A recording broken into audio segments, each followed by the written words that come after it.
Gəncə Regional Kollecində müəllimlərə qarşı təzyiqlər davam edir. Yeni iddialar. Gəncə Regional Kollecdə baş verən narazılıq bitmək bilmir. Redaksiyamıza daxil olan məlumata görə kollecin direktoru Xoşqədəm Xudayeva ilə bağlı yeni və ciddi iddialar səsləndirilib.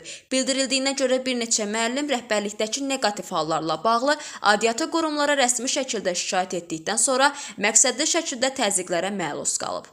İddialara əsasən direktor Xoşqədəm Xudayeva həmin şəxsləri polisə verərək onlara qarşı inzibati və hüquqi tədbirlərin görülməsinə çalışıb.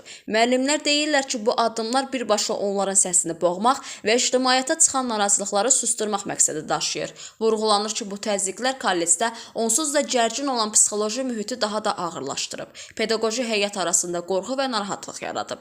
Hazırda kollecdəki bu gərgin vəziyyətə qarşı Təhsil Nazirliyi və digər nəzarət qurumlarının hansı addımları atacağı maraqla gözlənilir. Qarşı tərəfin mövqeyini dərc etməyə hazırıq.